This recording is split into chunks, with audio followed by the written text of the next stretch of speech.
This is going to be a very quick Atlanta Cup picks video. If you want to go more into detail and research, there's plenty of videos on my YouTube channel that break down previous winning lineups, strategy, how this race will play out. For now, we're just going to look at who are the people that we might want to target. How do you want to build your lineups? That's up to you. I would not completely stack in the back. There are plenty of good drivers in the back of the field that we're definitely going to target. But in terms of a Daytona or a Talladega, where we blindly sometimes pick drivers in the back and there's mass carnage and chaos, while that could happen, I don't expect that to happen. Do I want to target drivers in the back? Yes. Do I want to chase place differential? Yes, I do. But I don't want a pure 6 from the back. Now, you want to go 5 drivers starting towards the back, or 5 drivers that can score place differential and then getting a lap leader? I believe that's going to be the winning strategy. There is a optimal lineup from the 4 Atlanta races where we did have the drivers starting first and second, but I've gone over this before, and that might scare some people like, ooh, 4-2, I got to take 2 guys inside the top 10. It's a possibility. But even in that case, the optimal lineup did have Ross Chastain and I believe Chase Elliott starting up front, but you could have easily pivoted away from Ross Chastain starting second and getting the driver to score, what was it, the 7th most fantasy points, and he probably still would have won. So I think 5-1 would be the way I go. So first of all, let's just start off with who you think is going to lead laps. Now, on top of that, you're going to see in the spreadsheet this 54 on average. That is kind of the cut line for a top 6 fantasy score at Atlanta. So you want to be able to envision your driver scoring 56 fantasy points or 55 fantasy points. That means they're going to more than likely need to finish around 6th or better. Most of the field can do that, but there are drivers that are got a better chance of finishing 6th or better. Yeah, you can drive all the way through the field, and good drivers are going to be able to drive their way all the way through the field. I don't see a problem with Chase Elliott being able to get there in the end, but I think it'll be much more tough for Zane Smith, Josh Williams, Justin Haley to really score enough finishing position points to work. And so 54 fantasy points at the cut line. I got him projected at 42, 35, 44, even if you want to juice them up some more, because I am being pretty conservative with my projections on them. Where I've got them placing, even when juice them up a little bit, it's still going to be pretty tight. This is not Daytona. It's not Talladega. That doesn't mean it's not a super speedway. They can move forward, but there are guys that I would rather target.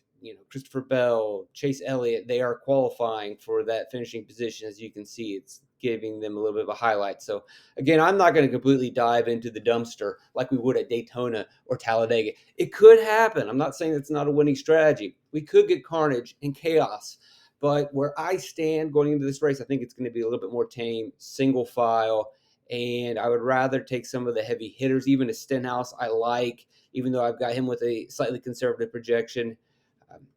Gibbs, Keselowski, Suarez, you can probably boost them up a little bit, and those would be the guys that I think I'm going to want to target in the back. But before we get to stacking in the back, we need to get a lap leader. I do not believe we're going to have just pure place differential. Joe Logano would be the guy that I would go to. Interesting thing with McDowell on the pole, even if you give him 7 hog/dominator points and he finishes 3rd, he probably isn't going to have enough. He's going to really need to win the race. We need finishing position points.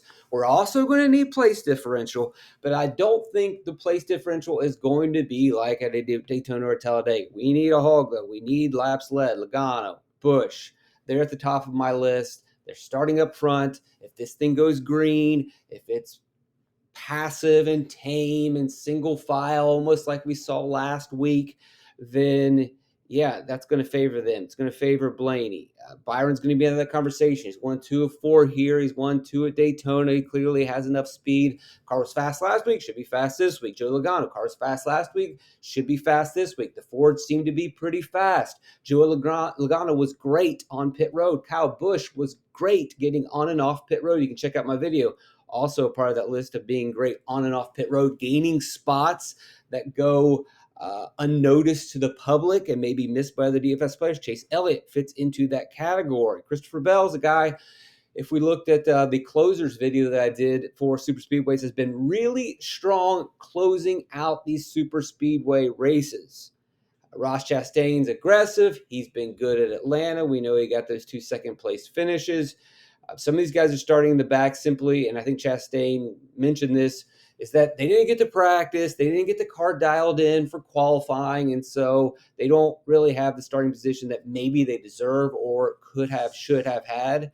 So that's why we're getting some of these better drivers and better equipment starting in the back, because they don't have practice to perfectly tune it in. You typically have a good idea for a Daytona setup and a Talladega setup. It's not perfect, but this still is a new track to these teams. There's been a lot of changes with cars. So it doesn't surprise me that some of them didn't nail the setup, but should be fine in the race. Okay, going back to our lap leaders, I don't think Gilliland's going to be in play. It's an interesting bet to win. I mean, the front row motorsports cars have speed. Kyle Larson never seems to be able to get it done at super speedways. I don't know if I would go there. I think he might be able to get a little bit lower ownership. If we're trying to predict a lap leader, I don't know if Larson really fits that criteria, although Hendrick has won 3 of the 4 super speedway races, so I really shouldn't be that dismissive of him. But it haunts you. It stays in the back of your mind. Never won a Cup Series super speedway race. Yes, he's won an Xfinity one, but not a Cup one. So, but Blaney's fast, Logano's fast, and Busch is fast. Buescher's kind of sneaky. He did win at Daytona last year, and RFK seems to have pretty good super speedway cars at the moment. I mean, they are in alliance with McDowell and Gilliland, so I wouldn't rule that out. Probably not as bullish on these guys to lead laps. Not someone I want to target, and they can't get you place differential, so they're probably off the board. I probably should be a little bit more aggressive on Buescher, and people might overlook him. So if you are looking to go in a different direction and leverage and DFS theory is your thing, Buescher probably is one of those plays. Kyle Larson might also fit into it. But at the same time, I may not be trying to really split the atom. And I think I'm just going to go with the obvious. If I'm doing a 5-1 build, meaning 5 place differential and one guy leading laps, Logano, Busch, Blaney, top of my list. And I also am interested in Byron, because Byron did lead a significant amount of laps and start deeper in the field in the past. Not crazy about Truex because he's just not crazy about super speedway racing. You can throw Hamlin into that mix. Barry is here, probably not going to go. I want more place differential. Same thing for Gregson and Burton. They don't offer as much place differential. I don't believe they offer as much finishing position upside. Not that intrigued. Once you get to Bowman, Wallace, Reddick, Priest, probably these 3, still they all have top 5 finishing position potential, and they're going to get you enough place differential. It just comes down to a matter of, does someone behind them outscore them, like a Ross Chastain or a Christopher Bell, because they also have top 5 potential, just as good, if not better than these 3, and they can get you a couple more place differential points. You're going to save a little bit of money here, but I don't think you're going to be hurting to really fit all these drivers in. You want to slide in Suarez? I kind of like that, because you look at what Trackhouse has done. Trackhouse, 2 second place finishes here in Atlanta. Trackhouse, with Suarez, a 2nd, a 6th, a 4th. He's starting 23rd. He's going to give you a little bit of savings. So I would put Suarez in your list. I'm probably being way too conservative with that projection. Likely want to push that up and be a little bit more aggressive. I've dialed it down. Maybe I'm overreacting to Daytona. But any of these guys, I'm just not as aggressive in my projections right now. And I think I might change that as we get closer to lock. I just don't want to go full-blown Daytona. Brad Keselowski also fits the criteria of these guys. He's going to get you more place differential. He can get you top 5. If I believe in Chris Buescher, then why don't I believe in Brad Keselowski? Slam him in, no problem. I also have no problem with Ty Gibbs. Won an Atlanta Xfinity race, top 10 in his first Atlanta Cup race. He's going to save you some money. No problem with that play either. Daniel Hemrick, this is where, the place differential is definitely on the table. I don't know if he's going to get you the finishing position. I mean, I do. I don't think he will. Stenhouse, if this race is tame and we need someone to be aggressive to make some gains, then he fits that criteria. No problem there. Would you rather have Gibbs or Ricky Stenhouse? Gibbs or Stenhouse? I believe that I would ultimately go with Stenhouse, because in the end, if we are really trying to take down GPP and we need to maximize finishing position, I could see Stenhouse pushing harder at the end than Gibbs. if for whatever reason you're playing cash, maybe you would go with Gibbs. Chase Elliott should be really popular. Why wouldn't he be? Hendrick has been fast. They just simply didn't have the right setup for qualifying. Fast on pit road, as I mentioned. Yeah, Jamie Min. Not crazy about Zane Smith and Spire. Not crazy about Josh Williams. Not crazy about Justin Haley. Would much rather go with, obviously, Corey LaJoie. He's been here. He's done this. If I want to go to the back, he's going to be one of the guys at the top of my list. Kaz Grala, I'm not going to go with the Rick Ware car unless I absolutely have to. Again, it is a super speedway, so there is a chance here. I believe J.J. Yaley's put together some pretty good results with this. You're going to need Carnage. It can happen. You can pivot to him and be unique, but if we don't get enough Carnage, I would prefer a LaJoie. If we don't get enough, I would prefer a John Hunter Nemechek.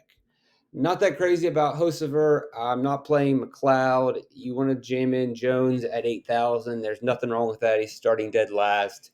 Place differentials there. He may not have as much finishing position upside, but he has just as enough as his teammate John Hunter Nemechek.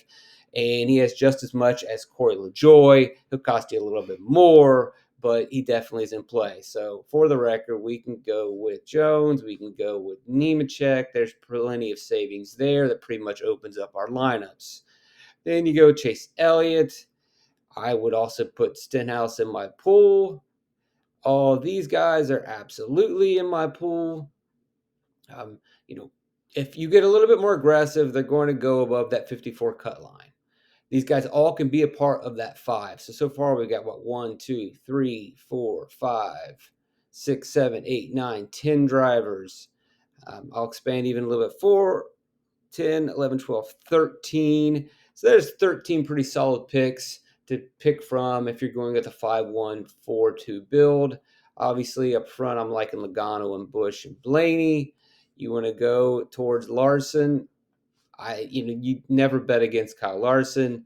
I also think Chris Buescher might be a little under the radar. And then you can also throw in Byron, and that one of the beauties of rostering William Byron is Logano and Busch could easily go big time. Maybe Byron doesn't, but he doesn't really have to because he's got some place differential baked in here. If he can win the race or finish in the top 3, everyone's going to scrape off almost 2 fast lap points. If he leads a little bit at the end, gets up front, he has a little bit more safety with the place differential. That's where I'm going. I think those are the drivers that I'm going to build around. Maybe I'm overlooking Hamlin a little bit. You definitely probably, yeah. But Hamlin's got the place differential as well. He can win the race. Where do I got him?